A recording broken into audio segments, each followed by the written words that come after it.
Let's do this. The Cult of Hockey podcast by the faithful and for the faithful. I'm David Staples of the Edmonton Journal, and I'm here tonight with Kurt Leavins. Welcome, Kurt. Hello, David. Can't wait to get back to watching hockey again. Indeed. It's been a while.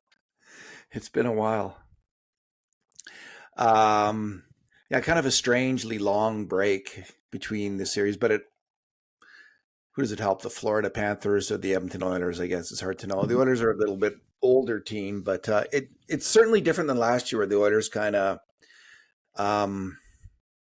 they were a much more worn down, tired out, emotionally drained team heading into the finals than they are this year, Kurt. Yeah, I agree with that. So tonight, Kurt, we're going to go with who's going to win the series, and we both agree it's going to be the Oilers. Spoiler alert. Which we've picked. You and I have picked the Oilers in every series to win every series. We are who we are.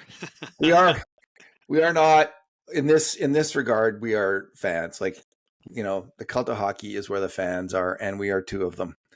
So it'd be unusual for us not to pick the Oilers in a series. That is true. I don't think I ever have. So whenever they got in the playoffs. So there's that, Kurt. But we'll go with two reasons why we think they're going to win, and one reason each why we think they might be upset by the Florida Panthers, who are a fantastic hockey team in the mold of some teams of the past. Maybe not quite the Philadelphia Flyers, but maybe the Islanders might be a better comparison for them. The Dallas, there's been other teams like them, maybe the New Jersey Devils of the 1990s. Any others come to mind playing this style of hockey? Yeah, the Dallas one kind of rings true because they had skill and they were hard to play against. They had some big Darian Hatcher and Matt Tkachuk.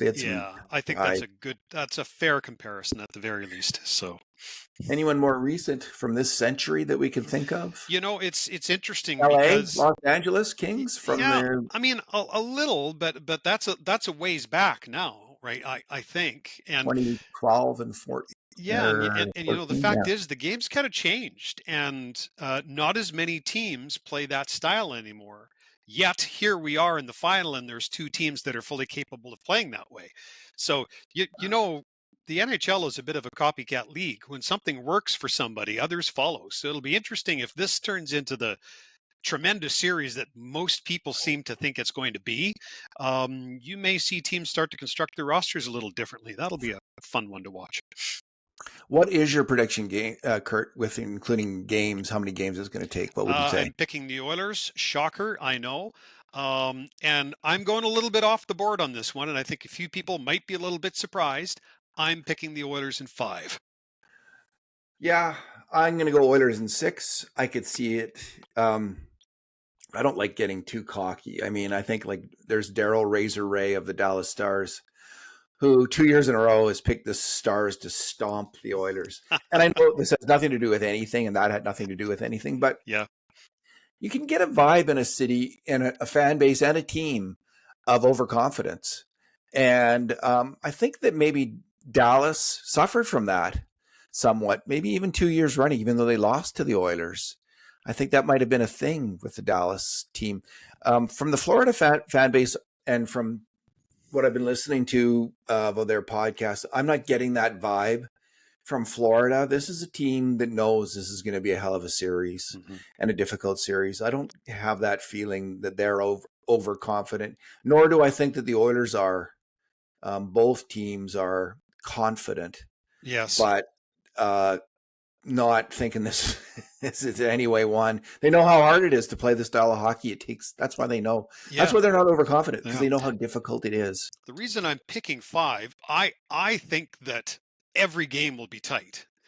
I think every game will be separated by a non-empty net goal. I think it'll be a really hard fought series, but in those close games, I think the Oilers are just a tick better. I think they've got the better players, and I guess that starts to lead into our two two reasons why and one reason why not. But Go ahead, Kurt. What is your first thing why you think the Oilers will win? yeah, well, it's I'm picking 29 and 97.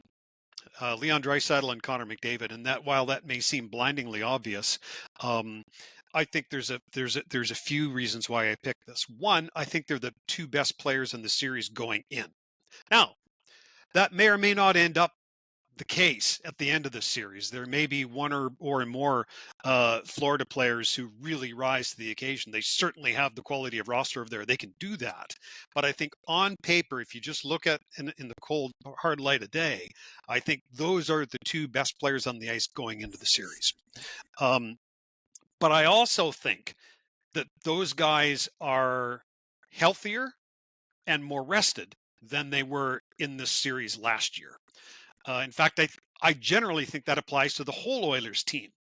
I just think they've got an extra gallon of gas that they didn't have last year. And in Connor's case, it may just be his time. Remember, Gretzky lost to the Islanders in '83. I think that taught him and the club a lot of lessons. They won in '84. Remember, Sid and the Penguins lost to Detroit in '08.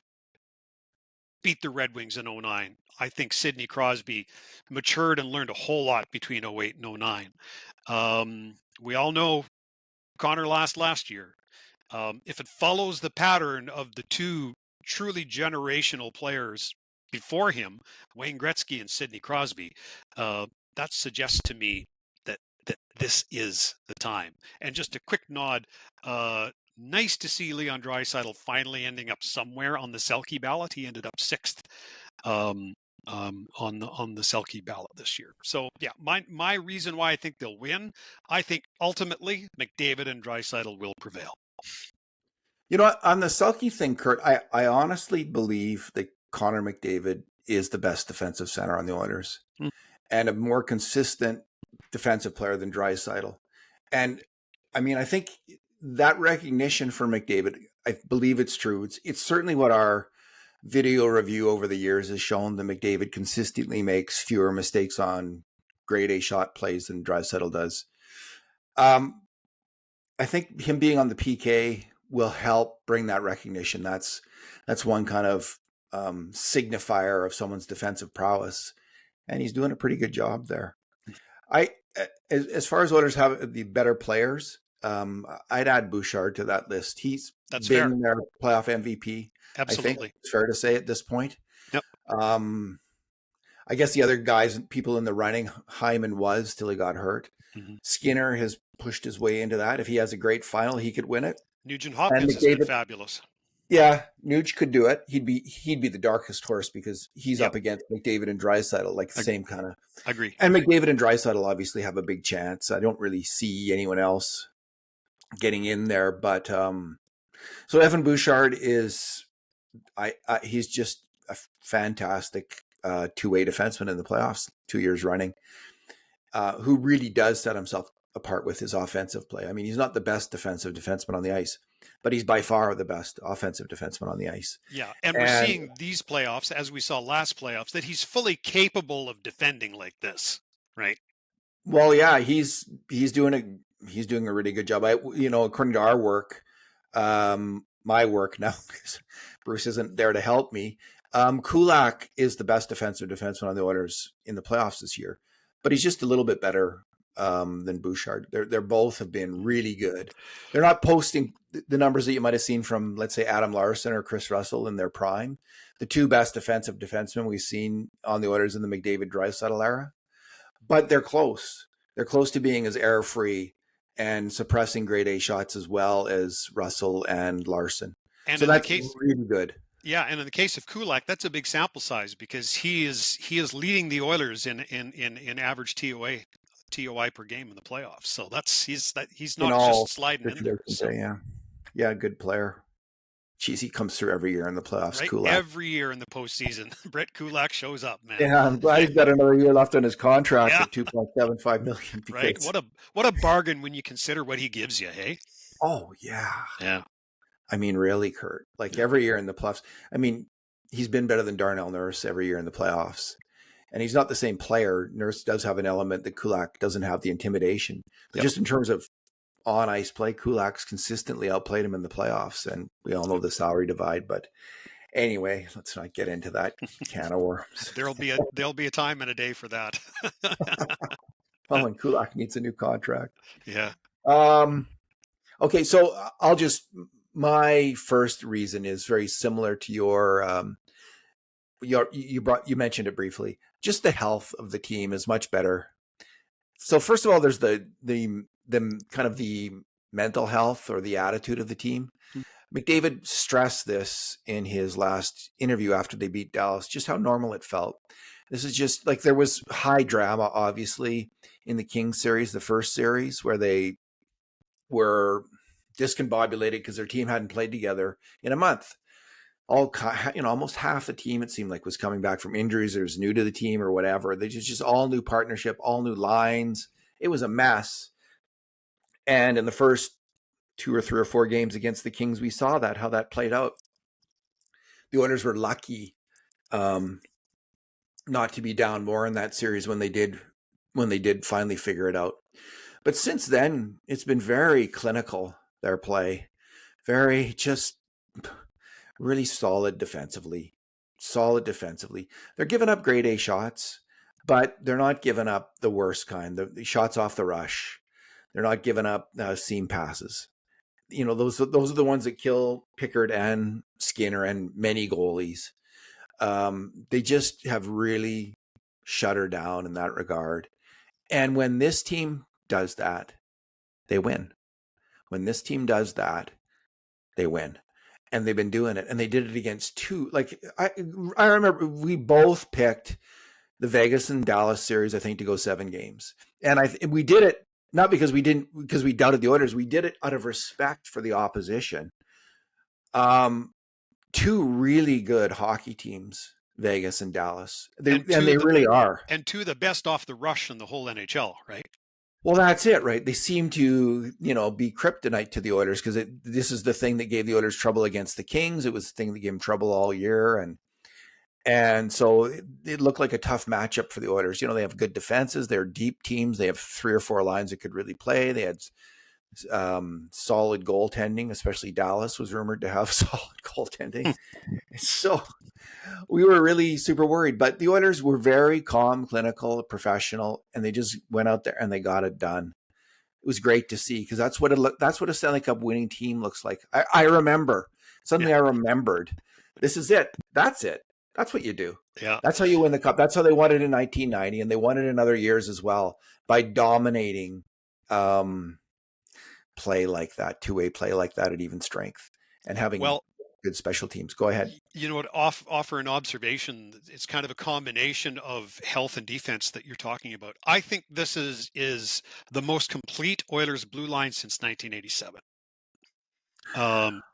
Well, I would say 1990 was pretty good. Stauffer and I had this conversation on.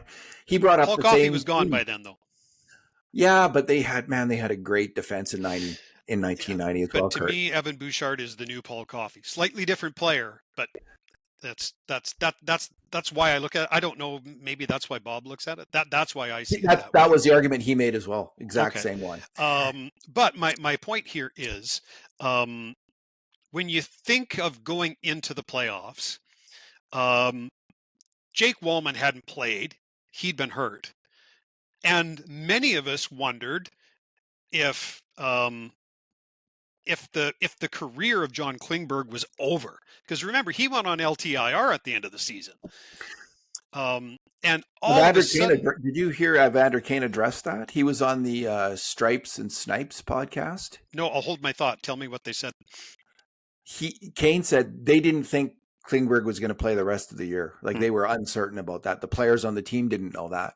So to your point. Well, I'll add to that because they asked Chris Knobloch at practice today, did they think that Ekholm would play again?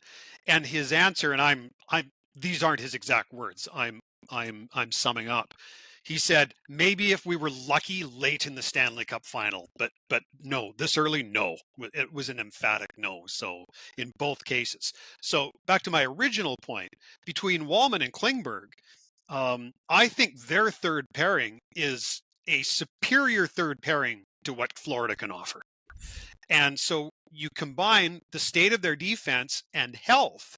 At the start of the LA series, we didn't know they'd have a third pairing, and here we are in the Stanley Cup Finals, and they're marching, they're marching Klingberg and Wallman out there every third shift, and we're damn happy about it. So yeah, I think health is going to play a significant role in this series for sure. And I wouldn't say that they've played together more than any other Oilers pairing, and I don't think they're their third pairing. I think I don't know what I would call them the second pairing. In terms of quality, yes. In terms of time on ice, they're third, right? They are. Yeah, I think in the last and to be fair, Klingberg also struggled the last couple of games against Dallas. He was starting to get having a few trouble. Yeah, I think I graded him a 5 and a 5 in those two games. So yeah, certainly off what he was getting graded earlier in the series, right? So I started with the kind of the mental health and the attitude of the team, but the physical health. Last year, heading into the playoffs, earlier, Kurt, we were discussing Matthias Ekholm, and you were keen for him to come back, and I was hesitant. And the reason I was hesitant was I've seen great players, play in poor health, and they do not help your team win.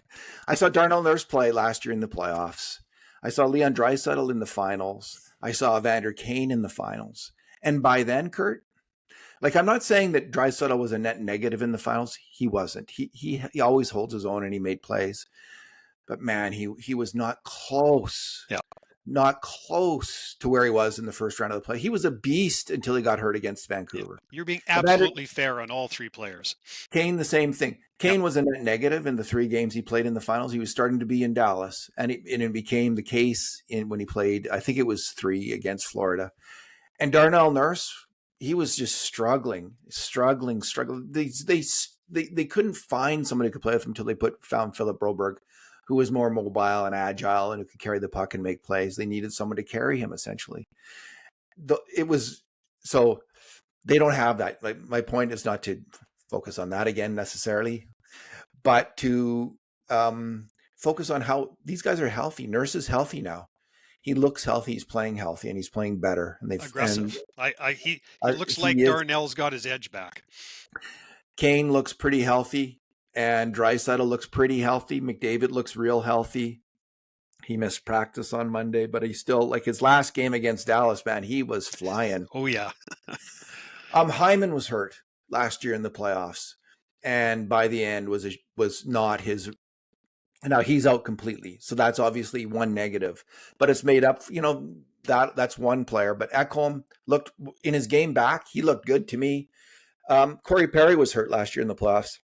Convinced of it. He was a shadow of himself in the playoffs. He wasn't very good, and this year in the playoffs, he's been outstanding. Yeah. So the one player who hasn't been healthy is Frederick, I think. And you can see it in his play. I think he trended up in the last couple of games. I thought he played a little better. It's my view he's gotten a little bit better with almost every game he's played. Yeah, but he's really struggled in these playoffs, I think, because he is a guy who's playing hurt. High ankle sprain. Yeah, you can see it. It has a huge impact on his game. He's not himself. But other than that, and considering in the Stanley Cup final, this is a healthy Oilers team. Last year, it was Florida that was the healthy team. And it was a huge, massive, decisive advantage for Florida. They don't have that this time. And that's good news for the Oilers. What's your second thing, Kurt? Well, my second thing's related to just what you said. So nice segue, Dave. I'm going to cast our memories all the way back to Game 7 of the Stanley Cup Finals last year. And not what happened on the ice, but the look on the players' faces after they lost at the end. I think that burned deep into every player on that roster. And I think they thought about it all night. I think they thought about it all the next day. I think they thought about it all summer. And I think they've been thinking about it all season long. I think halfway through the year when you and I and Bruce were pulling out our hair going, what's going on with these guys? I think they knew exactly what they were doing. They had learned some lessons last year about how winners win. And they were applying those lessons. They were picking their spots. They were pacing themselves. They weren't freaking out. They knew they were a good team. And when the time came, they'd show up. And the time has come, and boy, have they shown up. But even when you watch the celebration after the win in Game 5 over Dallas, there was, I'd say, relief, happiness, but I didn't spot any jubilation. I don't know if you did. It's I think they thought, okay, that's out of the way now to get to the thing that we really came for. Yeah. Right. It's like, yeah. We've been wanting to take that chocolate cake out of the fridge all year long, and now we're taking it out. Yeah. And we're going to eat. Yeah. There is nothing that drives a person on than failure. And all of us have had our fair share of it in life. And I don't know about you, but it certainly has taken me ultimately to good places, even though it didn't feel that way in the moment. And I think that's what these young men are going through now. This is a journey for them to be able to say, I never want to feel like that again. Yeah, I think they have high motivation. The highest level. And obviously Florida does too, right? They know how great it feels to win, and they want that again. And it's maybe hard to measure which motivation is greater, but I'm going to say the one where you've been humiliated and you're mad at yourself, and you're afraid that the opportunity is not going to come up again, and you're not going to screw up. That's a big one. I think fear is a huge motivator, and I agree with you, Kurt. I think it's in the Oilers. That's an Oilers a tick for the Oilers. Yeah. None of these guys want to be Marcel Dion. Truly great NHL player, never won a cup. It's funny. I was just reading. There were some rumors out of Toronto and New York about McDavid's next contract, and I saw that. Of course, they're hoping that they go to New York and Toronto. And I was going through all the times in the past where Toronto writers have speculated heavily that McDavid's going to be coming to Toronto. So the first, and their bitterness that, the first one was the lottery loss, where they hallucinated that they saw him being super sad that he wasn't a Maple Leaf or something like that. And then the next one was 2019 when Charlie got fired and the Oilers were in the dumps. And there was tons of speculation then. And then again in 2021 when they lost to Winnipeg and they lost to Chicago, then Winnipeg didn't do well in the playoffs. And one of the Toronto writers, I won't name him, but I'm not exact. I'd have to go read the story again because it's one of two of them, and so I don't want to get it wrong. Fair. Anyway, one of them said, if McDavid doesn't demand a trade now, he's dooming himself to failure, and he will be the next Marcel Dion, was his comment. So I don't think Marcel Dion ever got to the Cup final, did he? Win? I don't know. I don't think he got to the Cup final because he broke in with Detroit, then played LA, and then the Rangers. So I don't think so. And he was never the best player or one of the best players in a big international tournament like McDavid was in the Four Nations tournament. No, although he played in 72 and 76. So did he play a game or two in 72? Did he actually get in a game? He was on the team. I know he got in at least a couple games because I remember seeing the statistics, and he was a regular in 76. But I agree, he wasn't the guy in either series. Anyway, we shouldn't be. Marcel Dion was a fantastic hockey player. He was. It's not. Ask Charlie Simmer and Dave Taylor. You know what? And these days, it's so much harder to win the Cup. There's 32 teams. There's not 20. There's not 6 like there was the last time Toronto won a Cup. 6.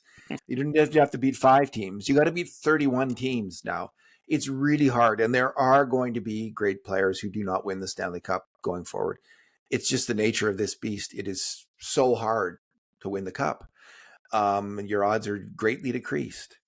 So, and they know that too, right? Yeah, players know that too. Players know that too, all too well. Maybe that Toronto sports writer should think about that. Anyway, I just think they doomed their team to bad karma with all of this talk about McDavid the Oilers wrecking McDavid and McDavid wrecking himself by not deciding to come to Toronto. Yeah. That's not good karma at all. I think those writers can't just imagine that something good can exist in Edmonton, and they should go and live in Edmonton and find out for themselves. But I digress. Yeah, the 1980s was a nightmare for them, and hopefully this series will be as well. So I think that the Oilers, my second reason I think they're going to win, I think they learned something from Florida on team construction. And Florida's team is a big, heavy, physical team. Every line had someone who can hit. The fourth line, everybody can hit.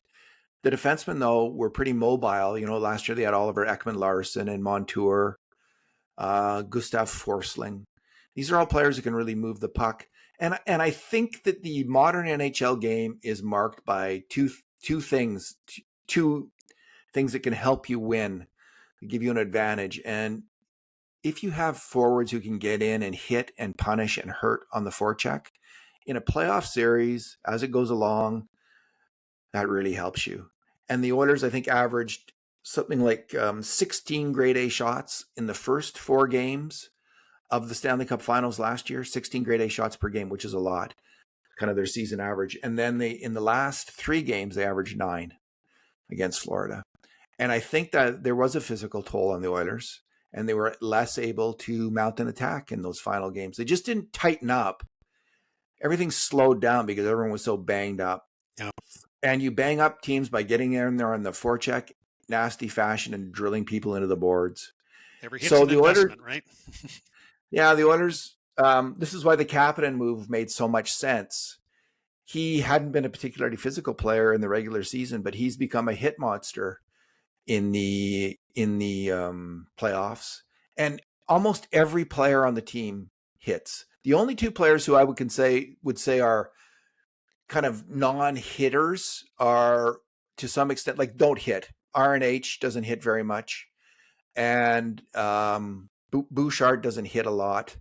I guess Draisaitl doesn't hit a lot, but he can. But he's a very physical player, right? And McDavid doesn't hit a lot, but he can. So there's their highest skill players don't tend to hit a lot, but it's because they're probably told don't hit. But everybody else, like, you go right down the roster, Henrique is hitting. Janmark's the fourth line. Janmark, Arvidsson, and Podkolzin. They're all hitting like crazy. Yeah. Podkolzin. Now Frederick hits. Connor Brown isn't a big hitter, but he's physical, kind of in the way Draisaitl is. Kane is a beast, obviously. Jeff Skinner, the first game against LA, had 5 hits. Like Jeff Skinner, right? Exactly. Yeah. Well, he knew. Yeah, he knew. And so Nurse obviously hits. Wallman hits. Ekholm hits. Kulak's kind of not a big hitter either. But this is a really physical team. And the forwards are they'll all get in there, and some of them really punish guys. And this is where they miss Hyman, obviously, a lot, because he was most successful at this, because he's one of the most physically gifted forwards in terms of being both fast, big, and agile. He was able to hit people. Like, they all want to hit. They all want to hit, but you got to really be able to skate well and get your body low in order to hit. And he was really good at it. So they are going to miss him. But the other thing Florida did, that, with the defensemen, the Oilers also have that. This team is marked by physical forwards, a couple superstars up there as well, but defensemen who can all really move the puck. Yeah. And this is what it's really come to the fore in the playoffs. And we've never seen this before. Well, we haven't seen this since the 1980s in Edmonton. A defense where you have 6 guys who can all really pass the puck. And they can. Every one of them, Bouchard, Kulak, Wallman, Klingberg, Nurse, and Ekholm now, and Stetcher. They can all really pass. And is that ever a wonderful thing to see? Oh, yeah. And it might be enough, Kurt. If you can move the puck well enough, you can avoid the forecheck. You can avoid getting smashed into the boards. You can beat the forecheck. You can cut it apart. And that's, to me, where this series is decided. Can the Oilers defensemen, working with the Oilers forwards, who are going to have to help out here by providing good puck support, can the Oilers defensemen avoid the forecheck and beat the forecheck and advance the puck quickly up the ice? Can the speed of the Oilers, the better word is pace, can the pace of the Oilers game, the puck moving of the Oilers game, cut apart the Florida Panthers? And if you're picking them in 5, that would be I would say that's the biggest reason to do it. That total team pace, moving that puck, getting them on the fly, getting behind the bigger, slower Florida defensemen and exploiting that. That's how the Oilers win this series. Well, the last 3 games against Dallas, Edmonton only allowed 4 shots in each of the last 3 periods. Yeah. And part of that was total team commitment to defense, but a lot of it was they didn't play a whole lot in their own zone. And why? Yeah. Because their transition game was working. It was what you just described, right? Every one of those D-men back there can not only move the puck, but can put it on the guy's tape, right? Yeah. So they're not one and done passes either. Like they learn to see, they lead to sequences. So I'm buying what you're selling. I think yes, the Edmonton Oilers can defend now, but I think their best defense is a good offense, and it starts from their blue line. And I have to say, I really admire these players, like these defenders, like to do what they're doing. This kind of hockey, it's fantastic to watch. Mm-hmm. And we can compare it to the Decade of Darkness, where the Oilers might have one guy who was a puck mover, the equivalent, who could have played on this team, like maybe one guy per team. Like Tom Gilbert could move the puck, Ryan Whitney before he got hurt, Jeff Petrie. But there would be Justin Schultz, but there'd just be one guy per team. Yep. on the whole team, and they just couldn't. And they would throw the puck around. They get caught. The cycles were endless because they couldn't break the cycle with quick passing. It is fantastic, and I admire Stan Bowman and Jeff Jackson, because at the trading deadline, lots of people were calling for, what do the Oilers need? They need a goalie. Goalie wasn't there, but there wasn't a goalie market. But they did find Wallman, and they had already found Klingberg, and they realized with their one big move that it wasn't a big cycle busting defenseman, as some people, Craig McTavish, a really smart hockey guy, was calling for. They wanted another puck mover, and that was a brilliant move by the GM. That was Stan Bowman understanding modern hockey and what it was going to take to beat the Florida Panthers. Because you think, you're going to need a big guy, a big tough guy. And maybe if there had been a big tough guy, they would have gone that way. Maybe Wallman was the guy they could get. But I think in targeting and going after that player, Bowman showed his vision and his understanding of the modern game, and deserves a lot of credit for building this team. 100%. All right, Kurt, your one reason you think the Oilers might be upset in this series? Even though I think it's unlikely, I certainly think it's possible, because I have a great deal of respect for the Florida Panthers. I think, like you, I believe they're the best team the Oilers could have faced in the postseason, and they are facing them. I think it's really important for the Edmonton Oilers to get to Sergei Bobrovsky early. Because I think as the series goes on, Bob's a champion. Bob knows how to win. And if you let him get on a roll, he'll beat you.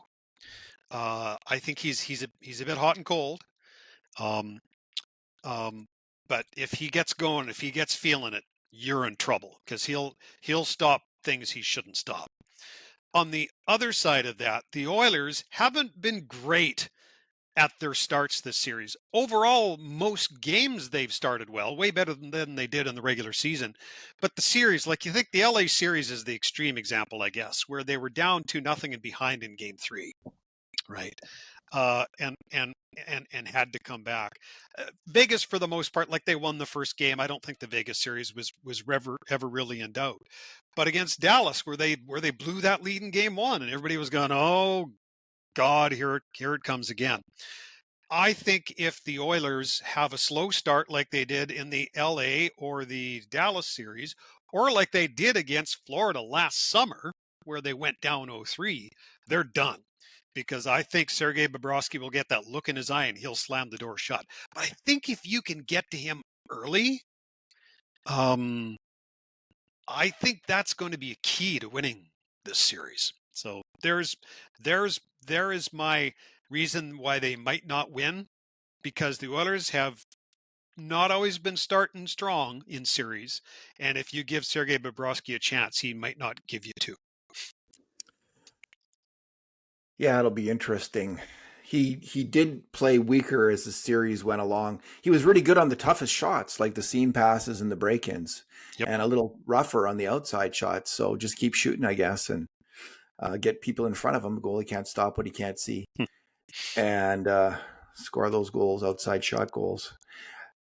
They will lose if Florida physicality does bear out and extend the series and grind the Oilers down and hurt their Oilers defensemen.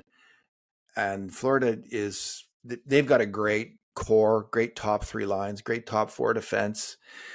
These are smart, disciplined, hardworking, and some of them are, nasty hockey players. And the fourth line is a bunch of grinders who hit.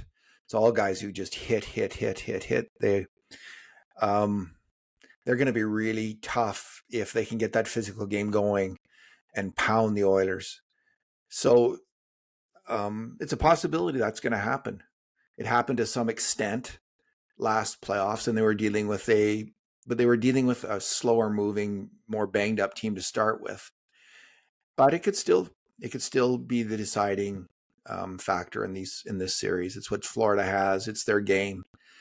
They are a great systems team playing that grinding game, hitting game, and maybe it'll overcome the Oilers.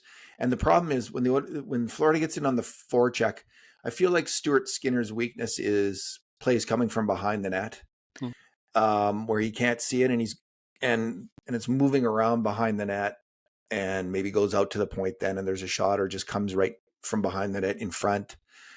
For a bigger goalie like Stu, he's great with the stuff in front of him. He's not so great when he's got to be agile, and Florida does. Tkachuk is really sneaky down there behind the net and coming out, jamming it in. I'm a little worried about the physical play in that regard as well, in that it kind of meshes with a weakness of Stuart Skinner. Well, I agree. Skinner is a better goaltender when he keeps the game in front of him. I think that's absolutely true. Right. Well, that's up to the Oilers to keep the game in front of them. Yeah. Well, partly them, but partly him too, right? I think your point about them being a big, hard team to play against is fair. In addition to being tough and hitting, I'd suggest, I think you used the word, I think there's also a few players that are downright mean. And I mean that in a respectful way as a hockey fan. Like Sam Bennett, man, he's mean / dirty. Yeah, he's a dirty player. Yeah, Matthew Tkachuk, Brad Marchand, who's not big, but he's chippy. He's a weasel. He's dirty, right? Yeah. Take him on my team any day. Was happy he was on Team Canada. But those guys are tough to play against. And in any other season, I would have thought, oh, this isn't going to end well. But we have a healthy Evander Kane this year, and as we know, Matt Tkachuk is not healthy. And I think Evander Kane will be whispering in Matt Tkachuk's ear every opportunity he gets. And as mean as Bennett and Tkachuk and Marchand is, Corey Perry's no angel either. And after last year, where I remember saying to you once, when did Darnell Nurse stop being hard to play against? Well, he was hurt, of course. Well, now he's back to being mean. And when Darnell plays with a snarl, he's tough to play against. So I completely agree with your assertion on Florida. I guess my only comeback is, but you know what? This might be the hardest Oilers team to play against in decades. The fans in both Los Angeles and Dallas came to just despise Darnell Nurse this year. Every time he touched the puck in Los Angeles and in Dallas by the end, for his slash on hints and for his grinding of Byfield's head into the ice. Yeah. And I can't remember if he had done that with Vegas, if he succeeded in making them hate him in Vegas as well, but I don't think so. But man, in LA and Dallas, he's arch enemy number one right now. Yeah, and you want that, right? That's the good version of Darnell Nurse. That's what he brings. It's a huge element. Yeah, and it's big in the playoffs. It can and be other huge. guys you mentioned like Podkolzin, he's he'll back down from no one. I think everybody really likes that player. And there's lots of other guys in this team. Like Janmark he's not a happy Swede, man. He's a chippy, dirty veteran player, so it's and and uh, and yeah, no, it's, as I say, agree with your point, but I think the Oilers at least have a fighting chance to saw that off. And with the puck movement, obviously, if it works, and I think it might, like, it's got a really good chance. It cut apart Dallas, which is a really quick team and a highly disciplined team, right? So it was effective against Dallas. Maybe it's going to work here too. Although when Dallas, had a few stretches every game where they turned on the physical power, like the intensity, and the Oilers were in trouble for a while. All right, Kurt, let's do our wild cards. All right. What's your wild card for the series? My wild card is two key players for the Oilers who are healthy, 100% or close to it, and two key Florida Panthers who aren't. We've already talked a little bit about the Oilers players. I think that Leon Draisaitl is close to 100%.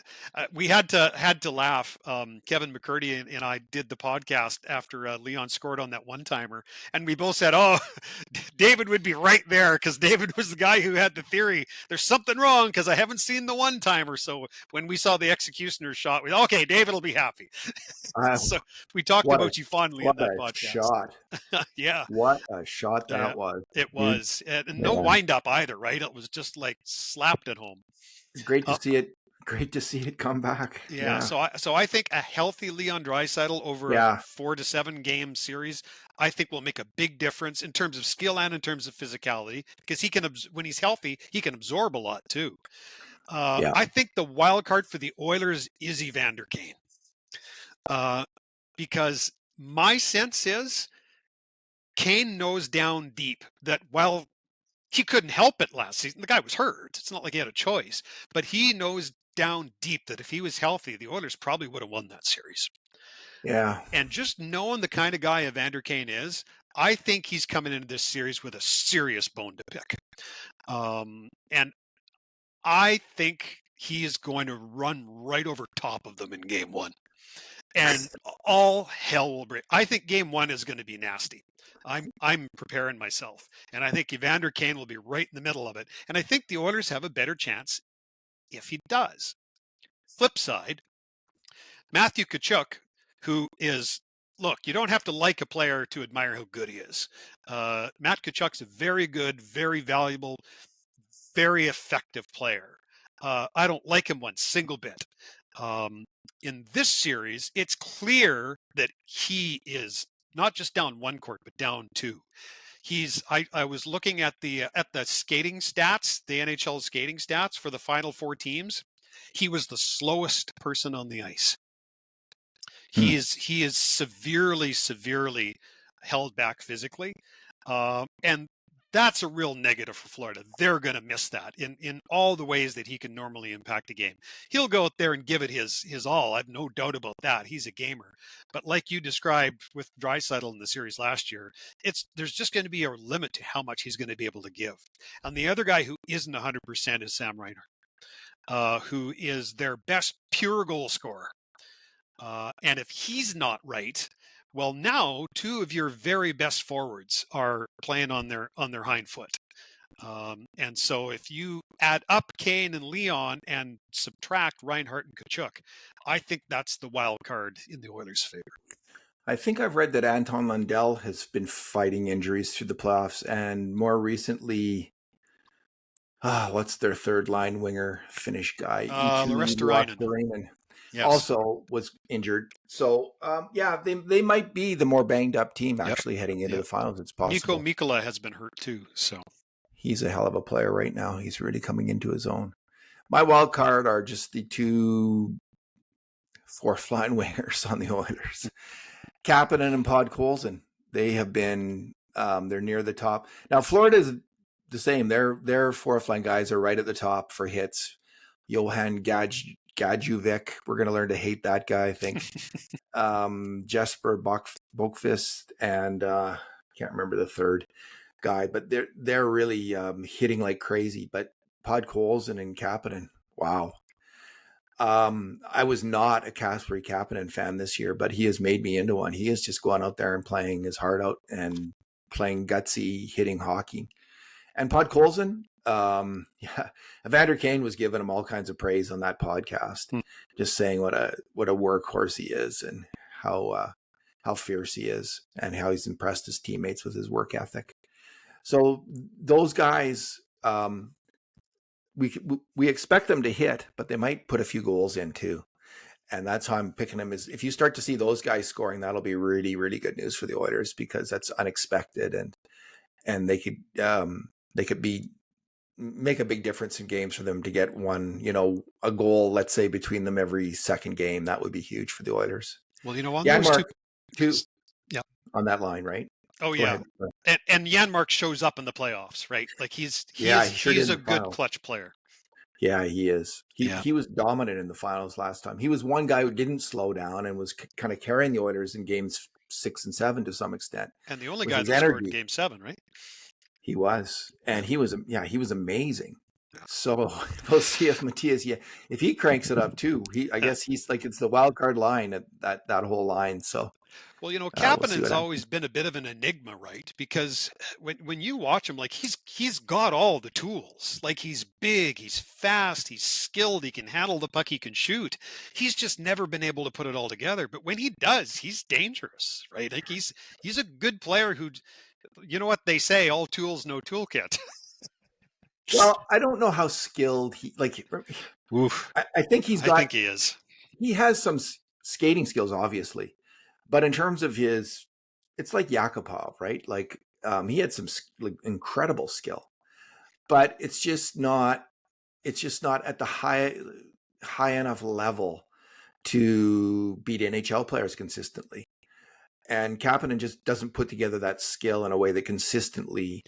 We have a subtle difference there. I don't think I can argue with your point that he hasn't been able to put it together. I agree with that. What I'm saying is he has the tools, but hasn't been able to put them together. So he is in the playoffs. Like right now, he is. Like he's in on a lot of grade A shots. As for Podkolzin, as for Podkolzin, you got to think Vancouver's going, what in God's name did we give up on this guy for? Like, they must feel just as stupid as Detroit must feel after giving up on Jake Wallman. Like, really? You didn't want this guy on that team? Or Toronto giving up on Zach Hyman. I mean, well, that's the granddaddy them, isn't it? It's the worst contract in the NHL. All right, Kurt. So we'll be at it on Wednesday. You'll be doing the game grades. I'll be doing a live report that night, and we'll get together for the podcast. As I've said before, what a privilege to do game 1. That's pretty cool. I'm happy to get that assignment. So it is an honor, right? Like it feels, and it's the Stanley Cup Finals. It feels special. The whole thing does. Second time around here. We only get so many chances at this too, right, Dave? We really do, Kurt. So let's enjoy it. Let's all have fun and go Oilers. Kurt, thanks for talking tonight. Always a treat. And in the meantime, and in between time, and until we meet again, Bruce McCurdy in the Hall of Our Fathers, having a drink with the Hockey Gourds. This has been another edition of the Cult of Hockey podcast.